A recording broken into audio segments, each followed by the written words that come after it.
दोस्तों आज जो कॉमिक्स हम पढ़ेंगे उसका नाम है जलपरी का शिकारी। ये कर्नल कर्ण की कॉमिक्स है। जासूसी और एक्शन होती है इसकी।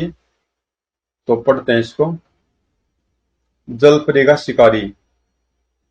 जलयान जलपरी समुद्र की विशाल छाती को चीरता हुआ आगे बढ़ रहा था। यह जलयान बंबई से स्वेज मार्ग से होता हुआ इंग्लैंड जा रहा था। जलयान के भीतर बने नाइट क्लब में काफी रौनक थी। कर्नल कर्ण भी एक कोने वाली मेज पर बैठा था और कैप्टन असलम उससे कुछ दूरी पर अजनबियों की तरह दूसरी टेबल पर बैठा था। तभी असलम की मेज के निकट से दो व्यक्ति गुजरे। उसने जानबूझकर अपनी टांग एक व्यक्ति की टांग में फंसा दी। ए क्या तुम अंधे हो? उसकी बात सुनकर ऐसा लगा जैसे असलम पागल हो गया हो। उसने उठकर बोलने वाले के मुंह पर एक गुस्सा जड़ दिया और फिर वहां बकायदा लड़ाई शुरू हो गई। ढूम ठोक धौड़। अचानक असलम ने अपनी दोनों टांगे सामने वाले की छाती पर दे मारी और फिर दूसरे व्यक्ति को कमर पर लाद कर नीचे पटक दिया। साथ ही चिल्लाया, सालों मैं अकेला तुम दोनों के लिए काफी हूं। हॉल में बैठे लोग अपनी जगह खड़े होकर आश्चर्य से उन्हें देख रहे थे। तभी एक औरत चिल्लाई, अरे कोई रोको, पकड़ो उन्हें। कुछ लोग उनकी तरफ बढ़े। कर्ण भी उठा। असलम अभी भी उन दोनों पर भारी पड़ रहा था। अचानक कुछ लोगों ने उन दोनों व्यक्तियों को पकड़ लिया, जबकि कर्ण कर्ण ने असलम को पकड़ते हुए कहा, ए मिस्टर, क्यों लड़ रहे हैं आप? छोड़ दो मुझे, मैं इन दोनों का खून पी जाऊंगा। यह आदमी पागल है, इसने जानबूझकर मुझे अड़ंगी मारी थी। इस पागल को जहाज से उतार देना चाहिए। कर्ण असलम को पकड़कर खींचता हुआ बाहर डेक पर ले आया। छोड़ दो मुझे, मैं उन दोनों का खून पी जाऊंगा। बस बस असलम डियर, अब यह नाटक बंद करो, हमारा काम हो गया है।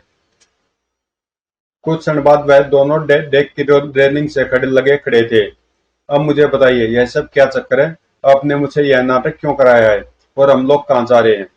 इस नाटक का अर्थ केवल यह था कि मैं तुम्हें लड़ने से रोक सकूं और देखने वाली ही यही समझे कि हमारी यह पहली मुलाकात है। तो आप यह दिखाना चाहते हैं कि हम दोनों पहले से एक दूसरे को नहीं जानते। हाँ, मैं इस समय एक महत्वपूर्ण मिशन पर हूँ और नहीं चाहता कि कोई यह समझे कि तुम मेरे साथी हो। और वह मिशन क्या है? इस जहाज पर एक इजरायली जासूस यात्रा कर रहा है जो 2 वर्ष से पाकिस्तान और 1 वर्ष से भारत में किसी रहस्यमय षड्यंत्र में व्यस्त था। मैं उसका पीछा कर रहा हूँ। बातें करते हुए वह डेक से कैबिनों की तरफ चल दिए। कौन है वह जासूस? मैं उसे पहचानता नहीं, वह किसी भी रूप में हो सकता है। मुझे उसे तलाश करके उस पर नजर रखनी है। यानी आप एक अनदेखे शत्रु के पीछे हैं। हाँ, इसलिए मैं चाहता हूँ कि तुम दूर रहकर मुझ पर नजर रखो। हो सकता है वह जासूस मुझसे हमला करने की कोशिश करे। अपने केबिन के सामने रुककर कर्ण ने दरवाजा खोलते हुए ऊंचे स्वर में कहा, आइए मिस्टर असलम, मेरे साथ एक कप कॉफी पीकर जाइए। आपको उस जासूस के बारे में सूचना कैसे मिली? जनरल यादव को बहुत गुप्त रूप से यह सूचना मिली थी कि इजरायली जासूस दयान इस जहाज पर यात्रा कर रहा है। तो आपने अभी तक दयान को पहचाना नहीं है? नहीं, लेकिन एक दिलचस्प बात है कि एक मिस्री जासूस भी इस जहाज पर है। उसे मैंने पहचान लिया है और शायद उसने भी मुझे पहचान लिया है। कौन है वह? उसका नाम कमाल पाशा है। 80 नंबर केबिन उसी का है। फिर तो मामला दिलचस्प है। इस जहाज पर जासूसों की बारात यात्रा कर रही है। बाय द वे, मैं कब तक यात्रा करनी होगी? पोर्ट सईद पहुंचकर हम यह जहाज छोड़ देंगे। उसके बाद कर्ण दबे स्वर में असलम को कुछ निर्देश देने लगा। अगली सुबह जहाज अदन पोर्ट पर रुका तो वहां से एक सुंदर स्त्री जहाज में सवार हुई। शाम को जहाज ने फिर अपनी यात्रा आरंभ कर दी। उस समय कर्ण अकेला डेक पर खड़ा था। तभी असलम उसे ढूंढता हुआ वहां आ गया। अरे आप यहाँ खड़े हैं, जहाज पर एक कयामत आ गई है। तुम्हारा मतलब है कोई लड़की? जी हाँ, वह बहुत सुंदर है। असलम, तुम जानते हो कि मुझे लड़कियों में कोई दिलचस्पी नहीं है। तभी एक और व्यक्ति डेक पर आकर रेलिंग के निकट खड़ा हो गया। असलम उसकी तरफ बढ़ता हुआ बोला, ओ मिस्टर सारिक, कैसे हैं आप? फाइन। असलम मिस्टर सारिक से बातें करने लगा और कर्ण अपने केबिन की ओर चल दिया। जैसे ही कर्ण अपने केबिन में प्रविष्ट हुआ, यह दरवाजा किसने खोल दिया? जैसे ही कर्ण उस दरवाजे की ओर बढ़ा, दरवाजा तुरंत बंद हो गया। अतः उसने भी अपनी ओर से चिटकनी लगाते हुए सोचा, कोई मेरे केबिन में झांक रहा था। मगर कौन? क्या दयान? थोड़ी देर बाद कर्ण डाइनिंग हॉल में जाने के लिए केबिन से बाहर निकला। ओह, तो इस केबिन में यह आई है, लेकिन यह मेरे केबिन में क्यों झांक रही थी? रात 11 बजे तक वह डाइनिंग हॉल में बैठा ही रहा और सोचता रहा। जहाज में 80 यात्री हैं, उनमें से एक इजरायली जासूस दयान है, मगर कौन है यह पता चलाना मुश्किल है। 11:30 बजे वह अपने कैबिन में जाने के लिए डेक के सामने से गुजर रहा था कि अचानक ठिठक कर रुक गया। यह दोनों इस समय यहाँ क्या कर रहे हैं? अचानक उसने एक विचित्र दृश्य देखा। सारिक ने अपना प्लास्टर चढ़ा हाथ मफलर से निकालकर लड़की के कंधे पर रख दिया। माय गॉड, इसका हाथ तो ठीक है। वह दोनों दबे स्वर में कुछ बातें कर रहे थे, लेकिन आवाज करण तक नहीं पहुंच रही थी। तभी हवा के झोंके के साथ उनकी बातों के कुछ शब्द करण के कानों तक पहुंचे। मैं भयभीत हूँ, पागल मत बनो, मुझे दे दो, अभी नहीं। कुछ देर बाद लड़की वह सारिक केबिन की ओर जाने वाले मार्ग पर चले गई। यह व्यक्ति सारिक काफी रहस्यमय है। फिर कर्ण भी अपने केबिन की ओर चल पड़ा। वह भी केबिन से कुछ दूर ही था कि उसके केबिन का दरवाजा खुला और एक व्यक्ति बाहर आया। ए सुनो! लेकिन वह व्यक्ति आवाज सुनकर भी रुका नहीं और उसकी चाल और भी तेज हो गई। फिर वह एक मोड़ पर घूमकर गायब हो गया। यह मेरे केबिन में क्या करने आया था? करण अपने केबिन में प्रविष्ट हुआ तो एक बार फिर आश्चर्यचकित रह गया। अरे मेरा सूटकेस! वह सूटकेस के निकट पहुंचा तभी दाईं ओर का दरवाजा खुला और उस लड़की ने अंदर आकर कहा, ए मिस्टर, यह दरवाजा आपने खोला था? नहीं तो, मैं तो अपनी ओर से छिटकनी लगाकर गया था। लड़की ने उलझन भरे स्वर में कहा, मैं भी अपनी ओर की चिटकनी लगाकर गई थी। फिर चिटकनी कैसे खुल गई? मैंने अभी एक व्यक्ति को अपने केबिन से निकलते देखा है। आप अपना सामान चेक कीजिए, कुछ चोरी तो नहीं हुआ? ठीक है, कहकर लड़की अपने केबिन में घुस गई। कुछ क्षण बाद लड़की ने लौटकर अंदर आते हुए कहा, मेरे जेवरों का बॉक्स गायब है। कर्ण अपने सूटकेस के कपड़े उलट पलट रहा था। अचानक उसने सूटकेस में से एक छोटा सा बॉक्स उठाते हुए कहा, यह तो नहीं है? यही है। इसका मतलब है चोर मुझ पर ज्यादा मेहरबान था। आपके जेवर चुराकर वह मेरे सामान में रख गया। लेकिन क्यों? इसमें सब जेवर मौजूद है, कोई नुकसान नहीं हुआ। फिर भी हमें जहाज के कैप्टन से इस घटना की रिपोर्ट करनी चाहिए, मिस। मेरा नाम रूबी है और जब हमारा कोई नुकसान ही नहीं हुआ है तो रिपोर्ट करना बेकार है। अच्छा, गुड नाइट। लड़की दरवाजे तक पहुंची तो करण ने कहा, by the way miss Ruby, मेरा नाम करण है। गुड नाइट मिस्टर करण। उस रात कर्ण सोने के लिए बिस्तर पर लेटा तो उसके मस्तिष्क में कई उलझनें थी। जहाज पर विचित्र घटनाएं घट रही हैं। इन घटनाओं के पीछे कौन है? क्या दयान? अगली रात 12 बजे कर्ण केबिन में बैठा किताब पढ़ रहा था कि बाहर कुछ आवाजें हुई। ठॉक दौड़ यह क्या हो रहा है? उसने उठकर दरवाजा खोला और कॉरिडोर में झांका। वह तेजी से बाहर निकला और कुछ क्षण बाद उसकी आंखें अंधेरे में देखने की अभ्यस्त हो गई। यह तो रूबी है। तभी रूबी ने अपना घुटना उठाकर उसके पेट में मारा। माय गॉड, यह लड़की तो ऐसी लड़ाइयों के लिए प्रशिक्षित लगती है। कॉरिडोर की दीवार से टकराकर पुरुष तुरंत ही संभला और उसने रूबी पर फिर हमला करना चाहा। तभी कर्ण आगे बढ़ा और उसने एक झटके के साथ उसे अपनी गिरफ्त में ले लिया। धौड़! फिर उसे अपनी कमर पर लादकर फर्श पर पटक दिया। मगर वह व्यक्ति तुरंत ही उछलकर खड़ा हो गया। अब उसके हाथ में खंजर था जो अंधेरे में चमक रहा था। कर्ण का विचार था कि वह आगे बढ़कर खंजर से हमला करेगा, लेकिन उस व्यक्ति ने वहीं से खंजर फेंक कर मारा। खंजर का वार खाली जाते देख उस व्यक्ति ने छलांग लगाई और कर्ण पर आ पड़ा।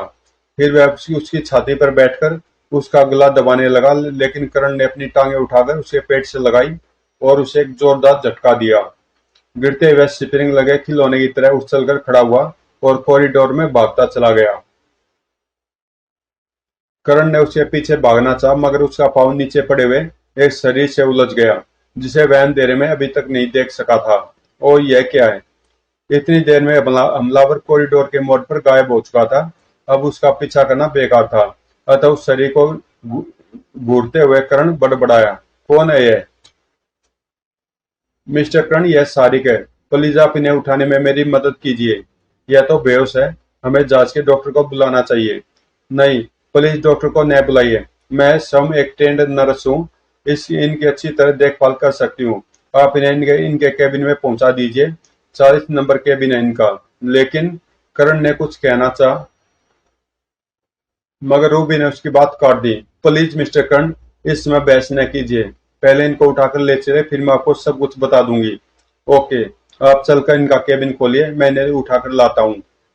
कुछ देर बाद सारी के केबिन में उसने इनके सिर पर कोई भारी चीज मारी होगी। मिस रूबी, मेरा ख्याल है कि जांच के डॉक्टर को बुला ही लिया जाए। रूबी ने सारी के निकट बैठकर उसके शव को घाव को देखकर कहा, घाव अधिक गहरा नहीं है, मेरे पास फर्स्ट एड बॉक्स है, मैं खुद इनकी मरहम पट्टी कर दूंगी। लेकिन यह कौन था? वह कौन था जिसने इन पर और आप पर हमला किया था? मुझे पता नहीं। अपने दरवाजे के सामने कुछ आवाजें सुनकर मैंने दरवाजा खोला तो यह बेहोश पड़े थे और वह व्यक्ति इन पर झुका हुआ था। मुझे देखते उसने मुझ पर भी हमला कर दिया। फिर कर्ण ने कुछ पूछने से पहले रूबी उठते हुए बोली, आप जरा इनके पास रुकिए, मैं अपने कैबिन से फर्स्ट एड बॉक्स लेकर आती हूँ। और वह उत्तर की प्रतीक्षा किए बिना बाहर चली गई। कर्ण वहीं सारिक के निकट खड़ा रह गया। रूबी भी कम रहस्यमय नहीं है। आखिर यह सारिक के लिए डॉक्टर क्यों नहीं बुलाना चाहती? इसका और सारिक का क्या संबंध है? और वह हमलावर कौन था? रूबी को गए काफी देर हो गई तो कर्ण को चिंता हुई कि कहीं उस पर फिर किसी ने हमला तो नहीं कर दिया। यह सोचकर वह कैबिन से बाहर निकला, मगर वहीं ठिठक कर रुक गया। कर्ण वापस केबिन में आ गया। 1 मिनट बाद रूबी भी दवाई का बॉक्स लेते लिए हुए वहां आ गई। सॉरी मिस्टर कर्ण, फर्स्ट एड बॉक्स ढूंढने में मुझे देर हो गई। तुम साफ झूठ बोल रही हो रूबी। जब रूबी सारिक का घाव साफ करने लगी तो कर्ण ने कहा, आप बहुत बड़ी गलती करी है मिस रूबी। सिर की चोट खतरनाक होती है, आपको इनके लिए डॉक्टर बुलाना चाहिए। रूबी ने कर्ण की ओर देखकर एक विचित्र प्रश्न किया, मिस्टर कर्ण, क्या मैं आप पर भरोसा कर सकती हूँ? मैं आपका मतलब नहीं समझा। वह उठकर कर्ण के निकट आ खड़ी हुई। मिस्टर कर्ण, आप मुझे ईमानदार और बहादुर लगते हैं। मैं आपको अपने एक राज में भागीदार बनाना चाहती हूँ, लेकिन यह सोच लीजिए कि मेरा राज जानने के बाद आपकी जान भी खतरे में पड़ जाएगी। मैं खतरों से नहीं डरता। तब रूबी ने अपने ब्लाउज में हाथ डालकर कोई 1 इंच लंबा एल्यूमिनियम का एक कैप्सूल निकाला और कैप्टन कर्ण की ओर बढ़ाकर कहा, मिस्टर कर्ण, क्या यह चीज आप बतौर अमानत के अपने पास रख सकते हैं? लेकिन इसके साथ ही एक शर्त भी है। कर्ण ने कैप्सूल ले लिया। वह शर्त क्या है? आप मुझसे इस सिलसिले में कुछ पूछेंगे नहीं। मैं इस हंगामे के बारे में भी आपको कुछ नहीं बता सकती, लेकिन इस कैप्सूल की रक्षा करना आवश्यक है। कर्ण समझ गया कि वह विदेशी जासूसों तक पहुंच गया है, अतः वह तुरंत बोला, ठीक है, मैं तुमसे कुछ नहीं पूछूंगा। कृपया आप इसको छुपा कर रखिए। मैं पोर्ट सईद पर उतरूंगी और शायद आप भी वहीं उतरने वाले हैं। जी हाँ, मैं वहाँ होटल ग्रीन में ठहरूंगा। तब मैं आपको वहीं खोज लूंगी। लेकिन किसी कारणवश मैं 1 सप्ताह तक आपसे न मिल सकूं तो कृपया आप यह कैप्सूल एक पते पर पहुंचा दें। तब रूबी ने उसे पोर्ट सईद का एक पता बता दिया। ठीक है, आपने जैसा कहा मैं वैसा ही करूंगा। थैंक्स मिस्टर कर्ण। अब आप अपने कैबिन में चले जाइए। मैं जहाज के कप्तान को इस घटना की सूचना दे रही हूँ और मैं नहीं चाहती कि मेरे साथ कोई आपको देखे। कर्ण केबिन से बाहर निकल आया। अपने केबिन की ओर जाते हुए उस स्थान पर रुका जहाँ सारिक बेहोश पड़ा हुआ था। वहां सारिक के हाथ का प्लास्टर कटा पड़ा था। ओह, तो यह बात थी। सारिक ने चोट का बहाना करके प्लास्टर में कैप्सूल छुपाया हुआ था। हमलावर सारिक को बेहोश करके प्लास्टर काट रहा था कि रूबी आ गई और वह कैप्सूल प्राप्त न कर सका। अपने केबिन में आकर उसने सूटकेस से एस्पिरिन की शीशी निकाली और कैप्सूल उस शीशी में डाल दिया। दवाई की शीशी में यह सुरक्षित रहेगा। उसके बाद वह बिस्तर पर लेटकर सो गया। सुबह जब केबिन के दरवाजे पर दस्तक हुई, खट खट खट। कौन है? आपका स्टूवार्ड सर। कैप्टन साहब ने आपको अपने केबिन में बुलाया है। वह तुरंत उठकर जाने के लिए तैयार होने लगा। कपड़े बदलते हुए वह सोच रहा था, इस कैप्सूल में से कोई महत्वपूर्ण माइक्रो फिल्म है। सारिक और रूबी यह फिल्म कहीं लेकर जा रहे हैं, लेकिन कोई उनसे यह फिल्म छीनना चाहता है। सवाल यह है कि वह कौन व्यक्ति जो फिल्म प्राप्त करना चाहता है। क्या वह इजरायली जासूस दयान है? कुछ देर बाद वह कैप्टन के कैबिन में प्रविष्ट हुआ। हेलो मिस्टर कर्ण, आइए। हेलो। कर्ण कुर्सी पर बैठ गया तो कैप्टन ने वहां बैठे युवक से उसका परिचय कराया। मिस्टर कर्ण, यह मिस्टर कमाल पाशा है। मेरा विचार हम दोनों एक दूसरे को जानते हैं, क्यों मिस्टर कमाल पाशा? यस कर्नल कर्ण, मैंने कैप्टन को बताया कि आप भारतीय इंटेलिजेंस के कर्नल हैं। हमें आपकी मदद चाहिए कर्नल साहब। कहिए, मैं आपकी क्या सहायता कर सकता हूँ? मिस्टर कर्ण, रात रात जहाज पर जो घटनाएं घटी है वह मिस रूबी ने हमें बता दी है। आपने रात मिस रूबी की जान बचाई, इसके लिए धन्यवाद। कर्ण ने एक नजर रूबी की ओर देखा, फिर बोला, मिस रूबी ने आपको और क्या बताया है? कर्ण साहब, मिस रूबी का एक माइक्रोफिल्म कैप्सूल चोरी हो गया है। वास्तव में मिस रूबी और मिस्टर सारिक पाकिस्तानी इंटेलिजेंस से संबंध रखते हैं और वह महत्वपूर्ण कैप्सूल लेकर काहिरा जा रहे थे। कर्नल कर्नल कमाल पाशा उनकी सुरक्षा के लिए उनके साथ है। वो तो यह बात है, कैप्सूल में वैसे इजराइल के कुछ रहस्य है जो काहिरा जा रहे हैं और इजरायली जासूस दयान वह कैप्सूल प्राप्त करने की कोशिश कर रहा है।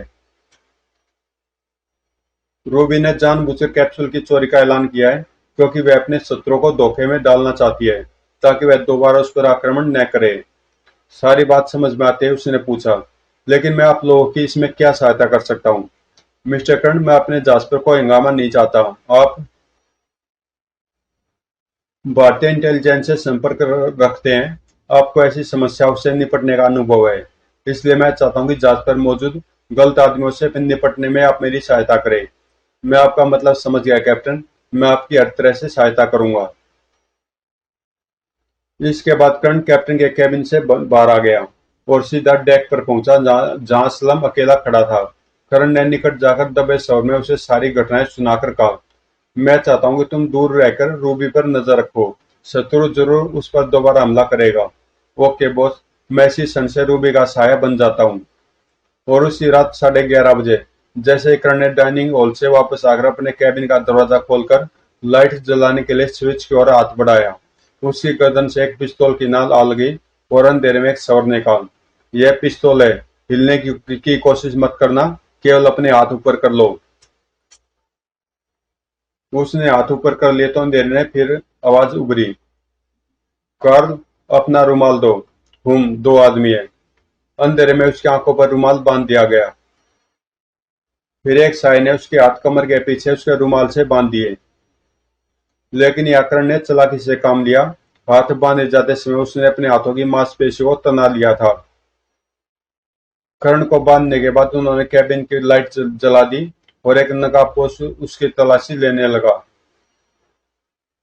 कुछ क्षण बाद, इसके पास न कोई हथियार है और न ही वह कैप्सूल इसके पास है। ठीक है, तुम कैबिन की तलाशी लो। आंखों पर रुमाल बंधा होने के कारण कर्ण कुछ देख नहीं पा रहा था। तलाशी लेने वाला नकाबपोश बेडरूम की ओर चला गया।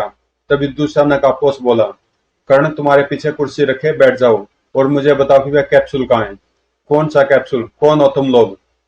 कर्ण कुर्सी पर बैठ गया तो नकाबपोश ने पुनः कहा, भोले मत बनो मिस्टर कर्ण, तुम रात सारिक और रूबी के साथ थे। अगर तुम बीच में न आते तो कैप्सूल उसी समय मेरे पास पहुंच गया होता, लेकिन तुमने इस मामले में टांग अड़ाकर समय अपनी मौत को दावत दी है। मैंने तो बस रूबी की मदद की थी, मैं तो किसी कैप्सूल के बारे में जानता तक नहीं। करण के हाथ कुर्सी के ओट में थे और वह मांसपेशियां ढीली छोड़कर अपने हाथ खोलने की कोशिश कर रहा था। उधर नकाबपोश कह रहा था, तुम बहुत चालाक हो करण, मैं अच्छी तरह जानता हूँ कि तुम कौन हो और तुम भी यह जानते हो कि रूबी और सारिक पाकिस्तानी एजेंट है और तुम कैप्सूल के बारे में भी जानते हो। अचानक करण ने पूछा, क्या तुम दयान हो? कौन दयान? मैं किसी दयान को नहीं जानता और तुम मुझे बातों में न लगाकर उस कैप्सूल के बारे में बताओ। तभी दूसरा नकाबपोश बेडरूम से बाहर आकर बोला, कैप्सूल इसके सामान में भी नहीं है। अच्छी तरह तलाशी लो कार्ल, एक एक चीज दोबारा देखो, वह कैप्सूल यहीं होना चाहिए। कार्ल वापस बेडरूम में चला गया। तभी करण ने कहा, तुम लोग बेकार परेशान हो रहे हो, मेरे पास कोई कैप्सूल नहीं है। नकाबपोश ने आगे आकर करण के मुंह पर घुसा मारा। भीषुम, कैप्सूल तेरे पास है, मैं अच्छी तरह जानता हूँ। करण का होठ फट गया और वहां से खून रिसने लगा। तभी करण क्रोध भरे स्वर में बोला, अगर मेरे हाथ बंधे न होते तो मैं तुम्हें इस गुस्से का जवाब अवश्य देता। शट अप, बोलो वह कैप्सूल कहाँ है? मुझे नहीं पता। देखो। ठीक उसी समय करण अपने हाथ खोलने में सफल हो गया, जबकि नगापोश बिना रुके कह रहा था, अगर तुमने कैप्सूल नहीं दिया तो मैं तुम्हें गोली मार दूंगा। ठीक उसी क्षण कर्ण ने मौका ताड़कर हमला किया। नकाबपोश इस हमले के लिए तैयार नहीं था। वह पीठ के बल नीचे जा गिरा और पिस्तौल उसके हाथ से निकल गई। अगले पर पल करण छलांग लगाकर उस पर आ पड़ा। उफ! लेकिन वह भी काफी फुर्तीला था। फिर दोनों उछलकर खड़े हुए और गुत्थम गुत्था हो गए। कुछ ही क्षण में कर्ण ने नकाबपोश को बेबस कर दिया। अतः उसने चिल्लाकर अपने साथी को पुकारा, कार्ल। तुरंत ही बेडरूम के दरवाजे में कार्ल कार्ल नाम का नकाबपोश नजर आया और उसने गोली चलाई। कर्ण ने तुरंत नकाबपोश को अपने सामने कर दिया। धौएं। आह। गोली चलाते ही कार्ल वापस बेडरूम में घुस गया। कर्ण ने नकाबपोश की लाश नीचे डाल दी और नीचे पड़ी हुई उसकी पिस्तौल उठाई। फिर वह दौड़कर बेडरूम के दरवाजे में जा घुसा, लेकिन कार्ल वहां नहीं था। ओह! वह खिड़की से कूदकर भाग गया। अतः वह वापस नकाबपोश की लाश के निकट आया और उसका नकाब उतार दिया। इसे मैंने कई बार डाइनिंग हॉल में देखा। क्या यही देयान था? अचानक कर्ण के मस्तिष्क ने कहा, वह कैप्सूल देखना चाहिए, पता नहीं सुरक्षित ये है या नहीं। और वह उठकर बेडरूम में आया। Oh my God! तो कार्ल ने वह कैप्सूल प्राप्त कर लिया है और उसे लेकर भाग गया है। तभी उसके मस्तिष्क में एक नया विचार आया। कार्ल ने वह गोली मुझ पर नहीं चलाई थी, बल्कि अपने साथी पर चलाई थी, क्योंकि उसे कैप्सूल मिल चुका था और वह कैप्सूल वह अपने पास रखना चाहता था। लेकिन क्यों? क्या कार्ल ही वास्तव में इजरायली जासूस दयान है, या फिर वह कोई राजनीतिक चोर है जो राजनीतिक रहस्य चुराकर इधर उधर बेचता है? खट खट खट। तभी केबिन के बाहर दरवाजे पर दस्तक हुई और बाहर से कमाल पाशा का स्वर सुनाई दिया। मिस्टर कर्ण, आप कुशल से तो है ना? यह गोली कैसी चली थी? कमरे के भीतर कर्ण सोच रहा था। खट खट। अगर मैंने दरवाजा खोला तो ये लोग मुझे सवालों में उलझा लेंगे और कार्ल हाथों से निकल जाएगा। मुझे कार्ल का पीछा करना चाहिए।